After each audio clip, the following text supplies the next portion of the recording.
बिस्मिल्लाहिर्रहमानिर्रहीम। अस्सलामुअलैकुम। Saudi Urdu news channel में आप सबको खुश आमदीद कहा जाता है। सऊदी पब्लिक ट्रांसपोर्ट अथॉरिटी की जानिब से पूरे सऊदी अरब के तमाम इलाकों में लेमोज़ीन यानी टैक्सी सर्विस के लिए जो अहकामात जारी हुए थे, इसकी तफसीलात कल आप तमाम हज़रात से शेयर कर दी थीं।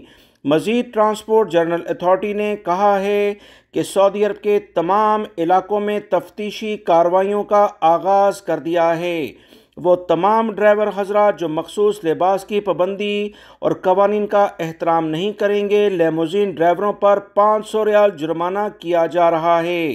सऊदी अरब के मुख्तलिफ टीवी चैनल से गुफ्तगू करते हुए ट्रांसपोर्ट अथॉरिटी के तर्जमान साले इब्राहिम ने बताया कि लेमोज़ीन और एप्स टैक्सी सर्विस के ड्राइवरों के लिए जो कवानीन सऊदी अरब में बनाए गए हैं, इस पर मोहलत दी गई थी 12 जुलाई को, जो ख़त्म हो गई। अब ममलिकत के तमाम छोटे बड़े शहर, तमाम रीजन्स में तफ्तीशी कार्रवाइयों का आगाज़ कर दिया है। छापामार टीमें दिन और रात में ये कार्रवाइयाँ कर रही हैं।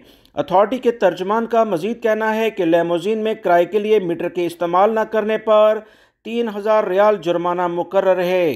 ट्रांसपोर्ट अथॉरिटी के तर्जमान ने मजीद कहा कि लेमोज़ीन या एप्स टैक्सी के ड्राइवरों के लिए मखसूस यूनिफॉर्म मुकर्रर किया गया है, जिसे ड्यूटी के दौरान हर सूरत में पहनना ज़रूरी है। गाड़ी की अंदरूनी और बैरूनी सफाई ना रखना भी खिलाफ वर्जी में शुमार किया जाता है, जबकि लेमोज़ीन कंपनियों के लिए यह भी ज़रूरी है कि वो गाड़ी की बेहतरीन हालत में हर वक्त रखें। किसी भी लेवल पर कस्टमर की शिकायत आई तो इनके खिलाफ जुर्माने किए जाएंगे। लिहाजा वो तमाम भाई जो लेमोज़ीन के कारोबार से मुंसलिक हैं और यहाँ अपना रोजगार सऊदी अरब में रहते हुए कमाते हैं, कवानीन का एहतराम करें, वरना आपके खिलाफ भरपूर कार्रवाई सऊदी अरब के मुतल्लिका इदारे तफ्तीशी टीमों के जरिए करने जा रहे हैं।